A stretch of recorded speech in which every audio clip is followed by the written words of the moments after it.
There is a version of you that you haven't met yet. A version so cold, so calculated, and so relentlessly consistent that if you met him today, you wouldn't recognize him, you would fear him. But here's the question. Why haven't you met that version yet? Is it because you're not ready? Or because you're too attached to the weaker one? The one who hits snooze, who needs a crowd to stay committed, who folds the moment life gets inconvenient? You say you want change, but your actions worship comfort. You talk about purpose, but chase distractions like they'll save you.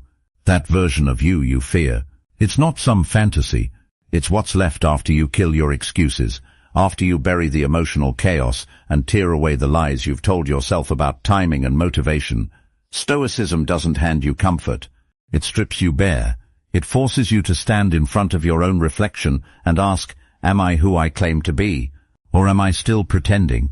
The Stoics believed that virtue is action, not intention. That freedom isn't granted. It's earned through self-mastery. If you're still watching this, it means some part of you is ready to burn through the illusions.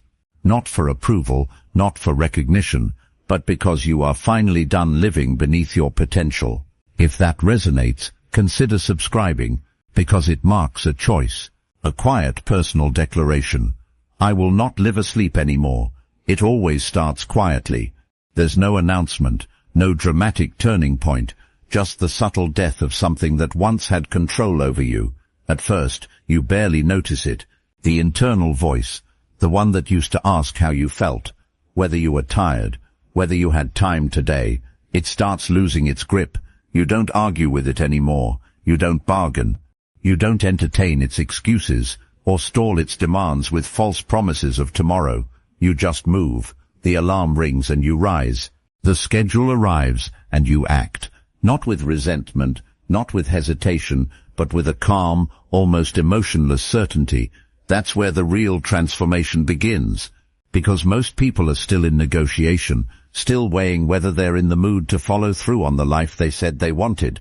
They're stuck in endless deals with themselves, always trying to trade comfort for progress, always looking for a shortcut through discipline that doesn't hurt. When you let go of negotiation, you step into a world that's almost invisible to the average person. They don't see what's changed, but they feel it. You don't react the way you used to. You don't flinch under pressure. You don't explain your moves. And this new version of you, it unnerves people because it's clean, clear, direct. It doesn't leave room for their projections, their doubts, their need to be reassured that you're still playing small like them. The truth is, when you stop asking for permission, especially from the weaker parts of yourself, you step outside the predictable patterns that define most lives. You are no longer governed by what feels good in the moment. You're moved by something deeper. Duty, clarity, purpose. There's a kind of quiet violence in that. Not a violence toward others, but toward the parts of you that once held you hostage. The part that told you to wait. The part that said be realistic. The part that said you've done enough for today. Every time you act without negotiating, you drive a wedge between who you were and who you're becoming.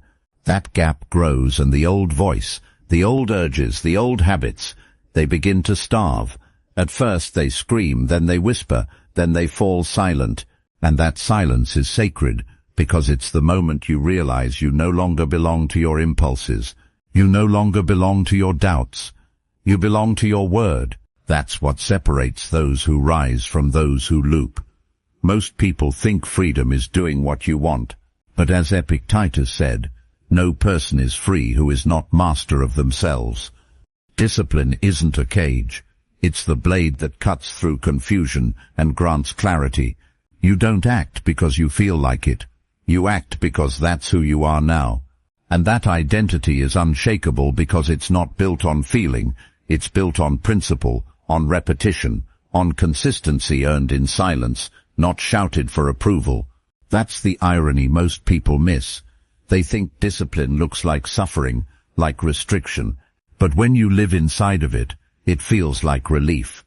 There's no debate in the morning, no guilt in the evening, no emotional crash between failure and regret. There is only movement, steady, clean, focused, and people begin to notice, though they can't explain what's different. You haven't posted anything. You haven't announced anything.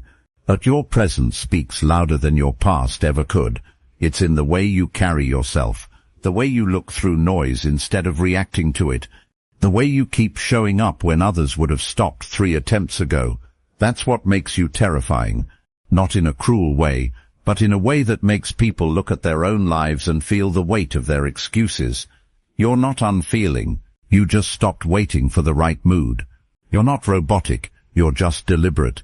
And that difference between motion driven by clarity and motion driven by emotion, that difference is the difference between building something that lasts and relapsing into chaos. This is why you start small, because killing the negotiator inside you isn't an event, it's a process.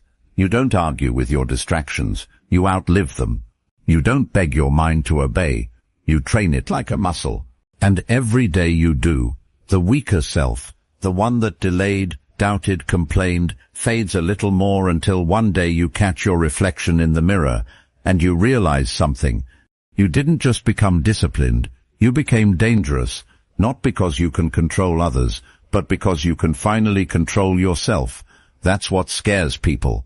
That you don't ask for motivation, that you don't stall with emotional explanations, that you just move.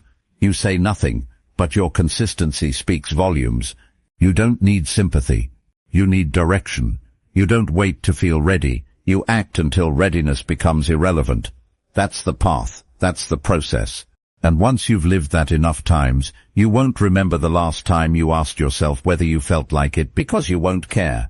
That question no longer belongs in your mind. That version of you that once hesitated, once explained, once needed to be convinced, they're gone. And in their place stands someone who doesn't waver, doesn't ask, doesn't need, just moves, just acts, just becomes. At one point you probably shared every decision you made, the goals you set, the plans you started, the promises to turn things around.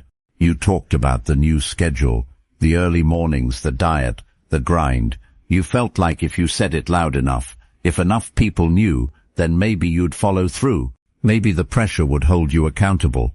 But it never did it? Because talking gave you the feeling of movement without any of the sacrifice. And over time you learned the truth that no one tells you. When you speak too soon, you waste the fire. You let the pressure out before it can build power. Real change doesn't need a megaphone. It doesn't need an audience. Not because you're hiding, but because you're finally home in your discipline. You don't have to explain the work. When you become the work, that's when things shift. It's strange how silence becomes your armor, not because it protects you from others, but because it protects your focus from their noise. The moment you stop sharing everything is the moment you stop seeking approval, and without that need for validation, you gain something rarer than praise: presence. People who once felt close to you might start saying you're distant, cold, detached, but what they're really feeling is your stillness, and stillness is deeply unsettling to the chaotic, because most people don't know how to exist without noise. They panic in quiet. They seek constant feedback to feel alive. But discipline doesn't seek attention, it becomes attention.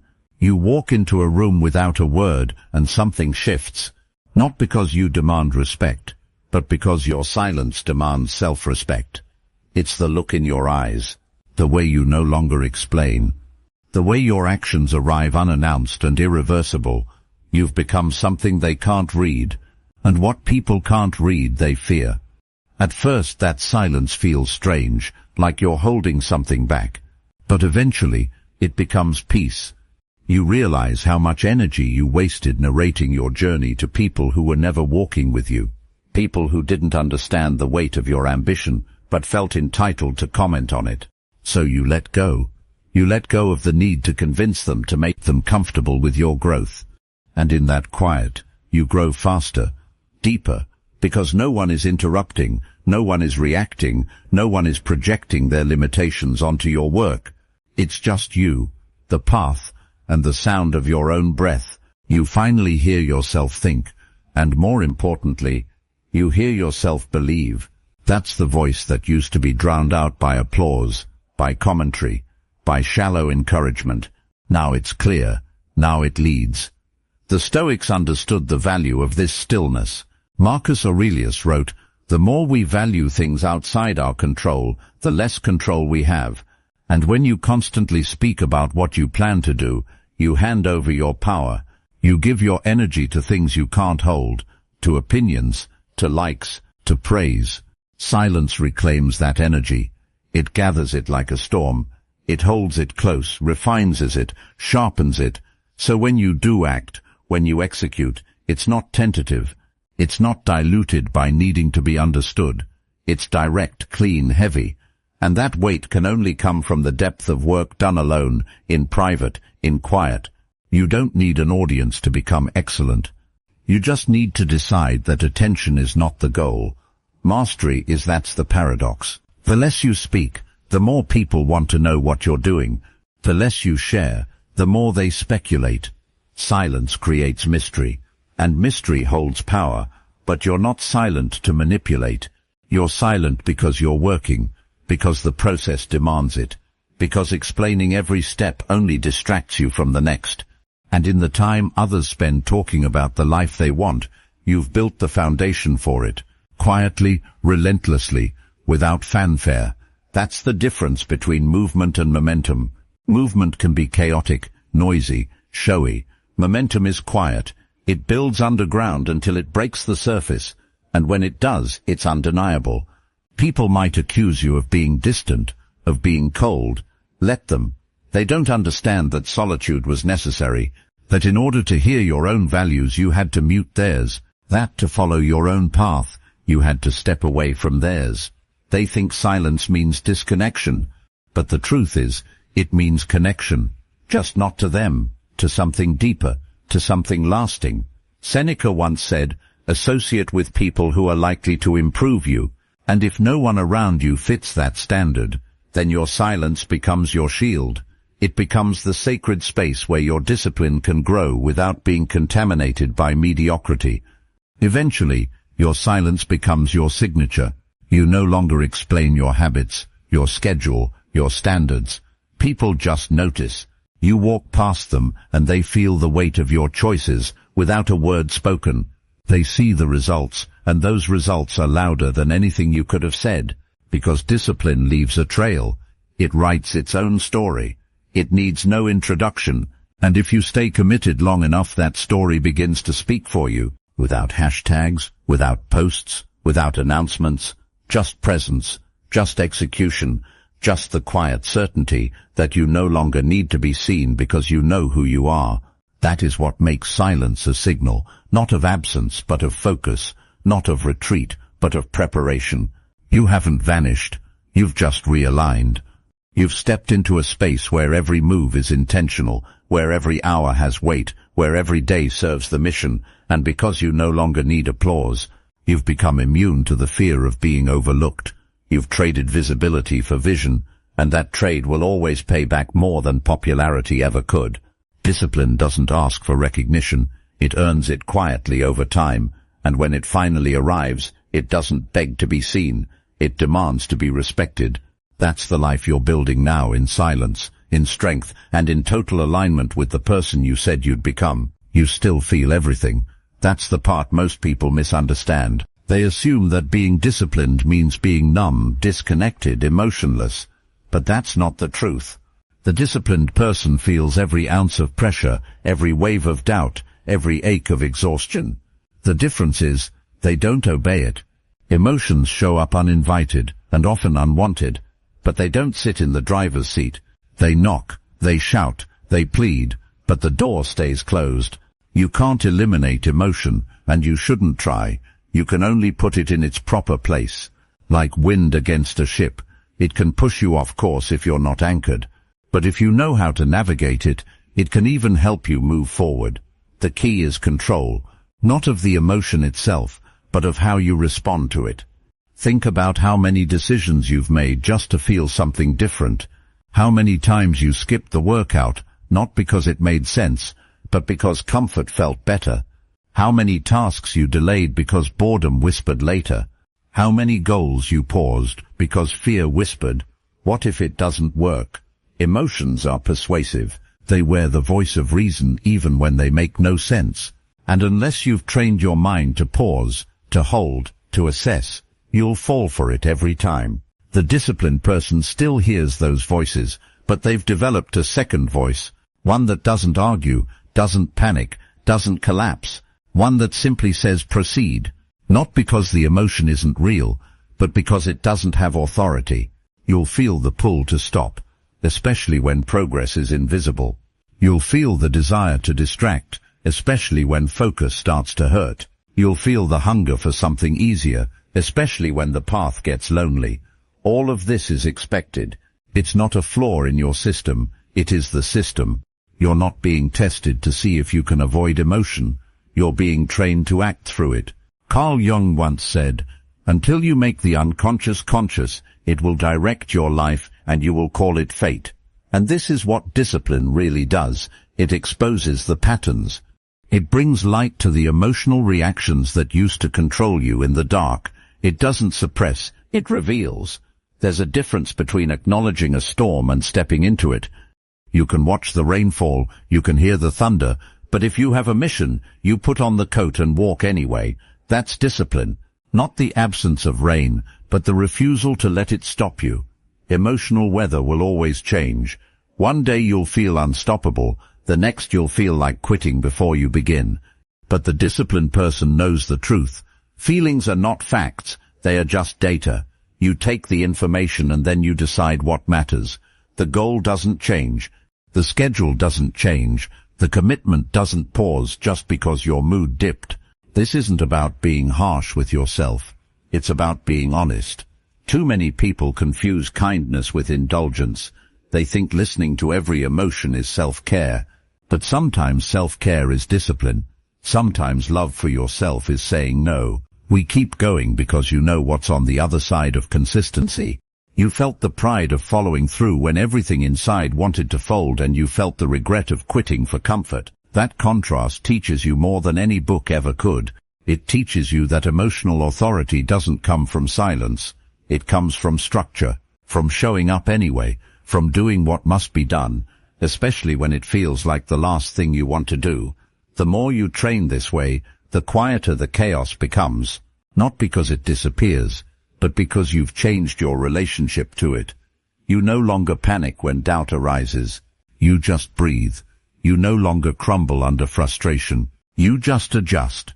You've built a mind that knows how to hold the line. And that kind of mind, steady, unbending, alert, is rare. Most people fold at the first feeling of discomfort. They label it a sign. They call it intuition. But the disciplined know better. They know that intuition must be sharpened through action, not just emotion. That not every discomfort is a warning. Sometimes it's just resistance before growth. When emotions become background noise instead of commands, you become efficient. You become focused. You become incredibly difficult to knock off course. And that's when people start asking how you do it, how you stay so consistent, so stable, so unaffected, but they don't see the work. They don't see the mental reps. The moments you sat in frustration and didn't react. The moments you faced self-doubt and didn't flinch. The moments you were bone-tired and still followed through. They only see the surface. But beneath it is a mind trained to act, not from emotion but from clarity. Aristotle once believed that excellence was not an act, but a habit. This habit isn't built when everything feels good. It's built when everything screams to stop, and you don't. When you train that way long enough, you don't just develop discipline, you develop peace because nothing inside you is fighting anymore. The emotions are there, yes, but they're no longer loud. They're no longer pulling you in 10 directions. They've been heard, but they've also been overruled calmly, consistently. And that calm is what makes the disciplined so unnerving to others. Because when you can't be easily swayed, you become rare. And when you become rare, you become powerful. Not because you dominate the world, but because you finally learned how to lead yourself. You don't need to shock the world to be powerful. You don't need to throw surprises or reinvent yourself every month just to stay relevant. You just need to become someone whose word, especially to yourself, is law. Predictability, in the way most people use it, sounds boring. It sounds like stagnation.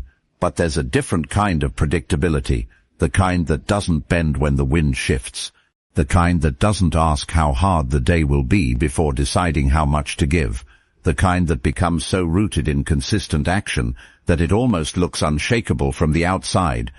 That's the kind of predictability that scares people. Because when you move without needing the push, without needing the praise, without needing the right conditions, you break the mold they've come to expect from others, and even from themselves. There's something unsettling about a person who does what they said they would, even when nobody is checking. There's a quiet tension to it, a steady intensity that doesn't beg to be noticed, but can't be ignored, because it's rare. Most people flinch the moment pressure arrives. They act when the spotlight's on, and stall the minute it turns off. Their entire rhythm is reactive, but when you're disciplined, your rhythm doesn't change. It doesn't depend on attention. It doesn't shift based on mood or convenience. You become dependable in a way that makes people question their own inconsistency, and without ever raising your voice or forcing your will, you start to lead because others sense something in you they haven't built in themselves. When you become predictable to yourself, you stop breaking promises quietly. You stop waking up in the morning wondering if you'll follow through. You stop planning things just to abandon them the moment emotion or chaos gets in the way, and instead your days start to feel solid, grounded. You build momentum, not because everything is perfect, but because you are no longer debating. You already decided. And when something is already decided, energy doesn't get wasted on convincing yourself. Again, you just move like gravity, like seasons, like a law of nature. Carl Jung once said, "You are what you do, not what you say you'll do." The disciplined person doesn't need to speak loudly because their actions have already built a pattern. That pattern becomes identity. That identity becomes power. Not power over others, but power over uncertainty, power over hesitation, power over the emotional swings that take most people out of alignment. When you act predictably, not because you're being watched, but because it's simply who you are now, life changes. Not dramatically at first, but piece by piece, brick by brick. You earn something that can't be faked, self-respect, and that respect becomes your backbone. It's easy to set goals. Everyone does it. It's easy to talk about ambition. Everyone has some version of it. But the rarest thing is to see someone quietly building every single day, even when no one's clapping, even when the results are months away, even when the road is repetitive and thankless. That kind of person starts to move. They don't rush to prove themselves anymore. They don't over-explain their intentions. They don't talk much about their discipline because they don't need to. The proof is everywhere, in their health, in their habits, in their tone, in their ability to stay calm when others unravel. Because someone who has control over their daily actions eventually gains control over their entire life. And when people witness that kind of consistency, they don't always cheer. Sometimes they resist. Sometimes they mock it or misunderstand it. Because seeing someone so consistent, so focused, reminds them of what they're not doing. It exposes the areas in their life where they've let comfort lead. But you're not trying to expose anyone. You're just following through again and again and again. And with each day, you stop needing permission. You stop needing motivation. You stop needing the outside world to align before you take the next step. You become your own authority. Marcus Aurelius once wrote, "Waste no more time arguing what a good person should be. Be one." That's the mindset you adopt when your actions align with your values. Regardless of who's watching, you don't need to talk about your intentions because you've already embodied them. You're not chasing inspiration anymore. You're building it. And in doing so, you become someone others can rely on, but more importantly, someone you can rely on. You've erased the internal doubt that used to whisper, "Will the first actually do it this time?" Because now the answer is yes, not as a guess, but as a fact. It's already written into your system. There's peace in that. Peace in waking up and knowing your behavior doesn't swing wildly based on the weather, the news, or how your friends feel that day. Peace in knowing that discipline has given you a structure stronger than circumstance, that no matter what's falling apart around you, your process remains intact. And that kind of stability, it spreads. It strengthens every part of your life. Your relationships feel different. Your work sharpens. Your mind clears because you're no longer pulled in every direction. You have direction. And in the rare moments when chaos does try to break through, you don't panic. You don't crumble. You just pause, adjust, and return to the pattern that built you. That's what discipline gives you, a lifeline that doesn't waver when life does. You don't need to predict the future when you've made yourself predictable in the best way. You already know how you'll respond, and knowing that gives you something that almost no one has. Certainty in yourself. That certainty isn't loud. It's not dramatic. It just shows up every day in the small choices, the quiet wins, the repeated follow-through.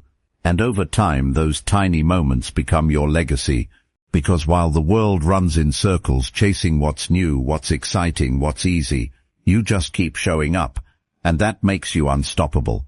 Not because you move fast, but because you never stop. There's a shift that happens when you finally stop needing to be understood. At first it feels like loss. You stop explaining your choices, your schedule, your standards, and people pull back. They don't know how to respond to someone who's no longer performing for their approval. They say you've changed. They say you're distant. But what they really mean is you've stopped making them comfortable. You're not chasing the same things. You're not clinging to the same need to be liked. You're building a life now that isn't about impressing people. It's about withstanding storms. And when you live like that, when your days are rooted in structure instead of seeking, you start to feel the difference. Not right away, but slowly, steadily, like a weight you've been carrying your whole life just disappears. Discipline and detachment go hand in hand, because real discipline isn't just about structure. It's about the ability to walk alone. It's about choosing a path with fewer eyes on it, less praise, less applause, but more peace. At some point you realize that the attention you were chasing wasn't building you. It was draining you. It was tying your identity to the reactions of others, and when they applauded, you felt worthy. When they didn't, you questioned yourself. But once you detach, once you stop needing their nod before you take another step, you become someone they can't control, someone they can't predict, someone who does not rise and fall based on public approval, but on private integrity. Carl Jung said, "The privilege of a lifetime is to become who you truly are." But to do that, you have to let go of the version of yourself that was built to be accepted, the one shaped by other people's comfort zones, the one who watered down every ambition to avoid being called too much. You have to burn that version, and that burning, it's lonely. People drift. Conversations feel shallow. You start to feel like a stranger in familiar places, but that discomfort is not a sign you're lost. It's a sign you're no longer available for the life that was built on needing permission. Most people never get here. They stay tethered to the performance, to being liked, to being agreeable, even if it means never becoming what they're capable of. But you're different now. You've chosen discipline over distraction, silence over noise, purpose over popularity, and that means you don't explain every choice.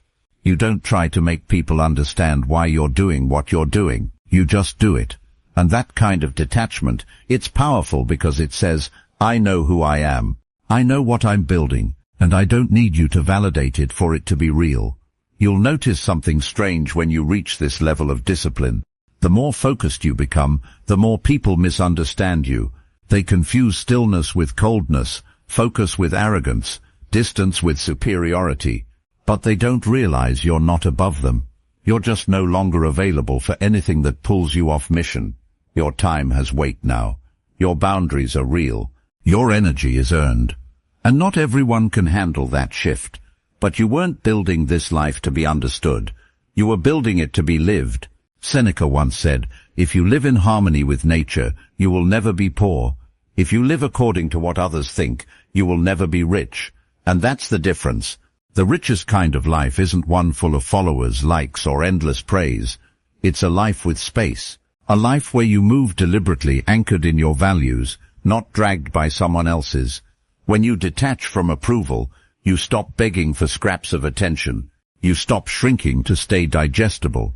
You grow not for applause but because growth is who you are now. And here's what most won't tell you. Detachment isn't cold, it's not emotionless. It's not selfish, it's focused, it's clear. It's rooted in something deeper than social performance. It's built on an internal compass that doesn't spin every time someone has an opinion. That kind of clarity is rare. And because it's rare, it feels foreign at first. But in that clarity you find peace. Because you're no longer reacting to everyone else's version of your life. You're finally living your own. You start to see just how much of your past was shaped by fear of being misunderstood. How many times you said yes to avoid tension. How often you betrayed your own standards to keep the peace. But peace isn't the absence of conflict. It's the presence of alignment. And real alignment only comes when you stop asking the world to clap for your progress and start showing up whether they see it or not, whether they like it or not, whether they stay or not.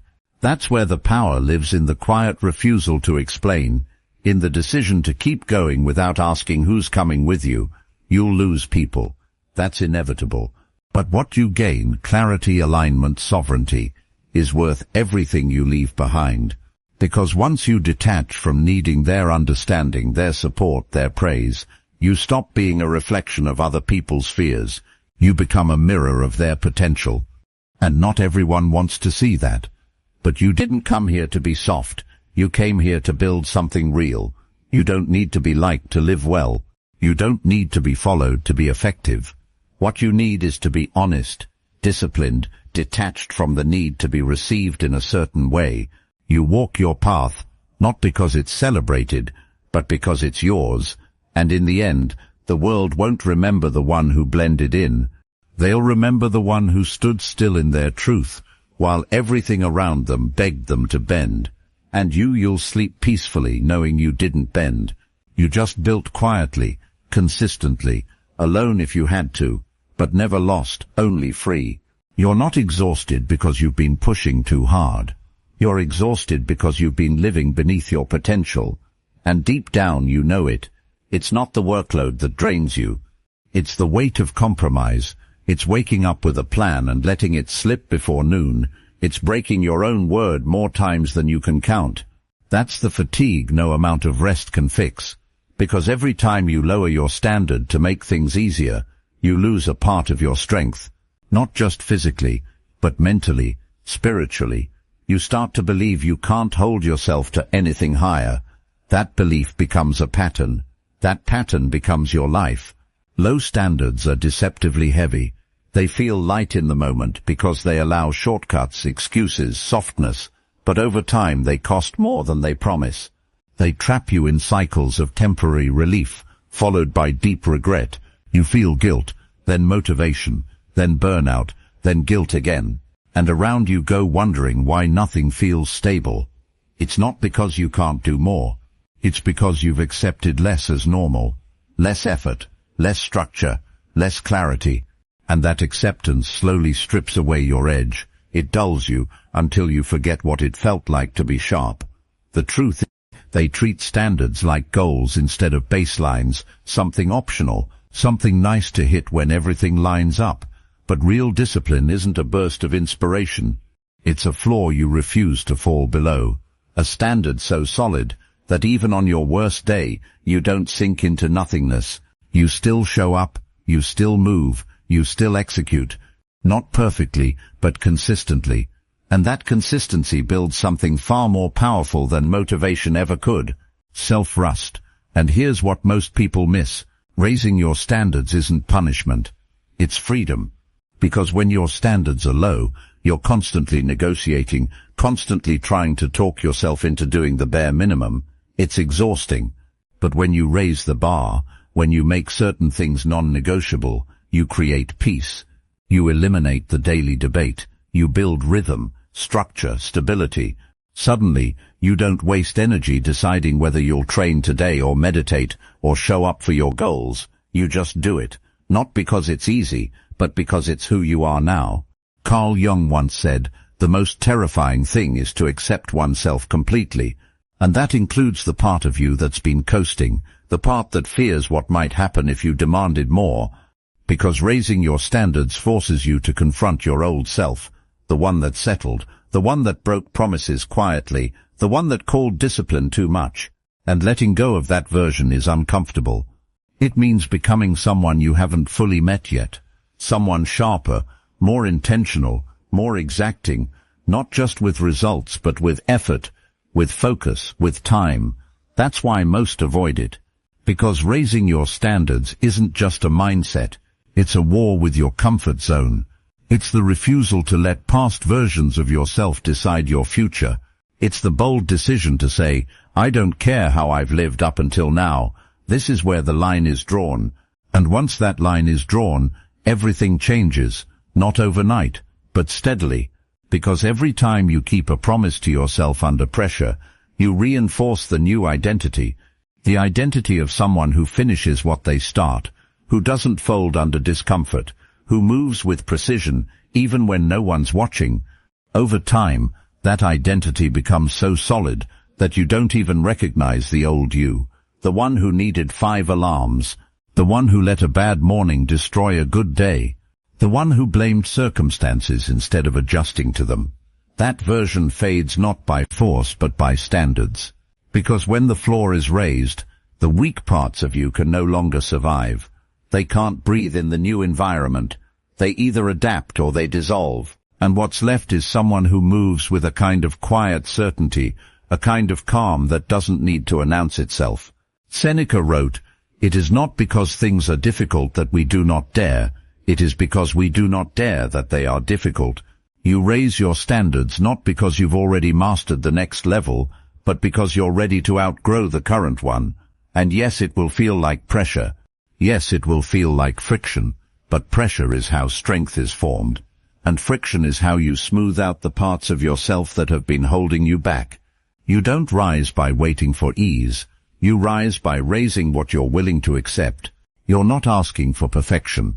You're anchoring yourself in effort, in the refusal to settle, in the discipline of becoming someone that you yourself respect. Because if you don't respect your own effort, no external success will ever feel real. It'll always feel borrowed, and borrowed confidence always fades. Discipline isn't a punishment for who you are. It's the structure that allows you to become who you could be. When the standard is low, you trip over your own potential. You drown in shallow routines. But when the bar is high, you rise to meet it. Not all at once, but day by day, choice by choice, moment by moment, until one day you realize this isn't hard anymore. It's just who you are. Respect is often misunderstood. We're taught to direct it outward toward authority, toward tradition, toward the expectations of others. But the kind of respect that transforms your life doesn't begin with the external. It starts with how you treat yourself when no one's watching. Every time you hit snooze, skip the workout, cut corners, or break a promise you made to yourself, it chips away at something deeper than just productivity. It erodes trust, not trust from others, but trust from within. And when you lose that, it doesn't matter how confident you look on the outside. You'll always carry the weight of knowing you've been negotiating with your own potential. Discipline isn't about perfection, it's about self-honor. It's about proving to yourself that you are worthy of effort, that your time means something, that your goals deserve to be followed through even when the motivation isn't there to make it feel good. The people who show up consistently, even in silence, even when it's boring, don't do it because they're superhuman. They do it because they've made a decision. I matter enough to take myself seriously, and once that standard is set, your behavior starts to match. You stop making excuses. You stop explaining why it didn't happen. You just follow through quietly, deliberately, like it's non-negotiable because it is. That's the shift most never make. They continue treating their goals like ideas, not obligations. Like maybe they'll get to it, maybe not. Like it's flexible. But what happens when you treat your focus like gold? What happens when your time becomes sacred? You start walking differently. You speak less, but everything you do says more. People feel the difference. You carry weight, not because you're loud or demanding, but because your consistency builds gravity. It creates presence, and presence is rare in a world full of noise. Discipline creates space not just in your schedule but in your soul. It clears out the clutter of uncertainty. It cuts through the distractions. It teaches you how to prioritize what truly matters over what temporarily feels good. When you're disciplined, you don't have to rush. You don't have to scramble. You're no longer at war with time because you're aligned with it. You don't let your days slip through your fingers. You grip them. You use them. You make them count. And in doing so, you start to like who you see in the mirror. Not because you've arrived, but because you've stopped running from your own standards. And that reflection starts to guide everything. The way you eat, the way you move, the way you speak, the way you think. You stop waiting for life to give you permission. You stop waiting for someone to save you. You become the person you once hoped would walk in and tell you what to do. You become your own example. And in doing so, you earn something money, praise or status can't buy. Self-respect.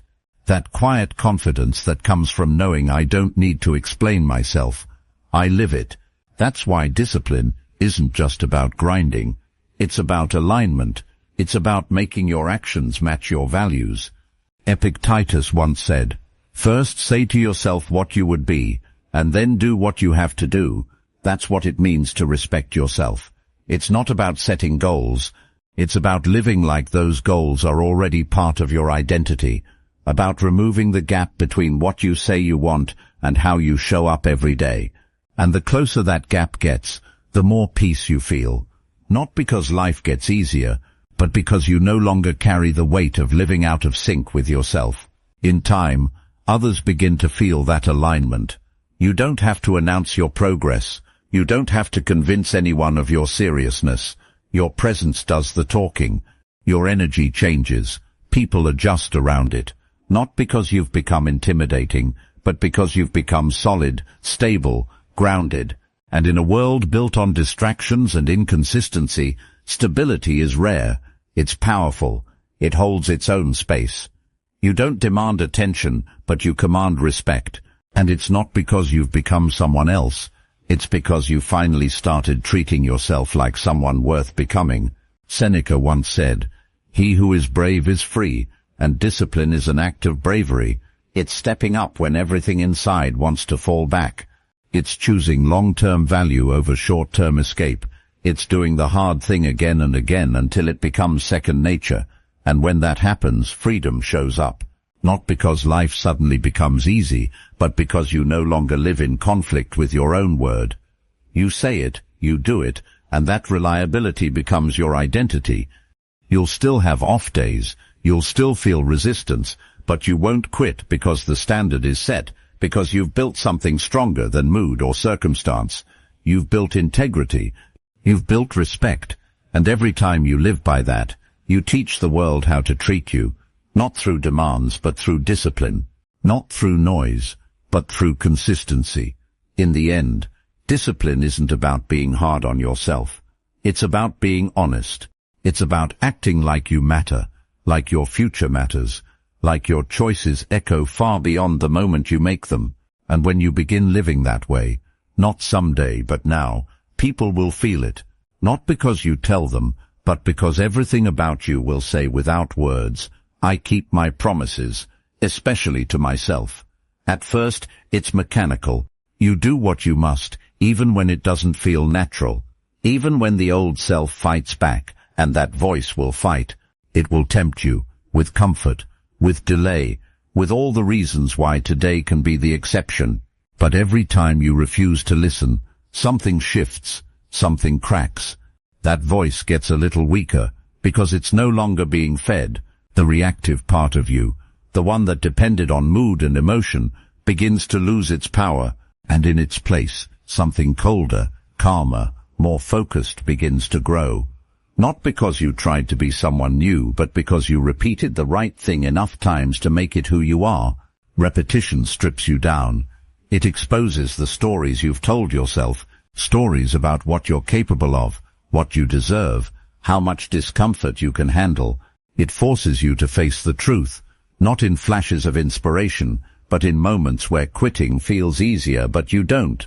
That is the death of the fragile self, the one that used to stop when it got tired, the one that needed approval before it moved, the one that believed motivation was a prerequisite. That version can't survive repetition because repetition demands something higher. It demands that you show up regardless of applause, regardless of mood, regardless of whether anyone else even notices. Carl Jung once said, "We are not what happened to us. We are what we choose to become." And repetition is that choice made not once but over and over until it burns through the parts of you that used to fold. It's not glamorous. It doesn't feel good most days. But it works because repetition isn't about performance. It's about programming. Every act repeated is a vote. And the more you vote, the clearer the identity becomes. You stop trying to be disciplined. You start being it without fanfare, without reward, just forward. And then something strange begins to happen. The same path that once felt heavy becomes the one you're most comfortable on. The same routine that once felt like sacrifice begins to feel like stability. You stop craving excitement. You start craving peace. The peace that only comes when your actions match your values. When there's no more tension between what you say you want and what you do, that alignment isn't born from chance. It's earned through deliberate repetition, through choosing discomfort so often that it becomes your new normal. That's when people start to notice, even if they can't explain it. They feel the difference in how you carry yourself. The calm, the conviction. You no longer need to talk about discipline because you've become it. Your choices speak. Your habits speak. Your silence speaks. You're no longer moved by chaos, no longer pulled by temptation because repetition has hardened your edges. Not in a way that makes you cold, but in a way that makes you immovable. Plato once said the first and best victory is to conquer self, and each repeated action is a small conquest, a reclaiming of the mind, of your attention, of your time. You don't always feel stronger, but you are. Every time you repeat what needs to be done, even when it's boring, even when it's thankless, you're building something inside that cannot be taken, something unshakable. Because while most people live reactively, waiting for the right feeling, the right mood, you've decided to live deliberately. That decision repeated enough times becomes destiny. The beauty of repetition is that it doesn't lie, it doesn't flatter you. It simply reflects who you are through what you consistently do. And if you don't like the reflection, you change the routine. You build new patterns. You start smaller if you have to. But you don't stop, because every repeated action is not just a step forward. It's a knife carving away who you're not. It's a hammer forging who you are. And that's what discipline really is. Not pressure, not perfection, but precision. The slow, steady replacement of weakness with strength, chaos with order, reaction with control. You start to see time differently. You no longer rush. You no longer procrastinate. You understand that success doesn't come from massive bursts of effort, but from small things done well over and over until they compound. You understand that transformation isn't sudden. It's gradual. It's invisible at first, but it's happening. Every repetition is building something beneath the surface. And one day you wake up and realize you're not hoping to become the disciplined one. You already are. Seneca once wrote, "It is not that we have a short time to live, but that we waste a lot of it." Repetition protects you from that waste. It saves you from the chaos of constantly starting over, because every time you stop and restart, you lose momentum. But every time you repeat, even imperfectly, you gain it. That gain becomes compounding, and over time it becomes a force that no one sees coming until it arrives. And when it arrives, when the disciplined version of you finally emerges, it doesn't look dramatic. It looks grounded, solid, reliable. You walk with purpose. You act with restraint. You speak less, but everything you say carries weight because you've done the work behind the words. You've earned your own respect. And once you've done that, everything else follows. Discipline isn't built in one day. It's built in every day, in every choice that says, "I'll do it again," even when it's hard, especially when it's hard. Repetition doesn't just change your habits, it changes your identity. And when identity changes, everything else does too. The old you fades. The one who hesitated. The one who needed to feel ready. The one who always found an excuse. And what's left is someone who just moves forward, who does the work, who shows up, who doesn't stop, not because it's easy, but because it's who you've become. The disciplined version of you is not a dream. It's a decision made in silence, forged in repetition, and lived without apology. You don't need more time. You need more truth. So take one more step and then another until you no longer recognize the person who used to wait. If you're ready for the next phase of becoming, watch one of the videos on your screen now. And thank you for being a part of Same Stoicism.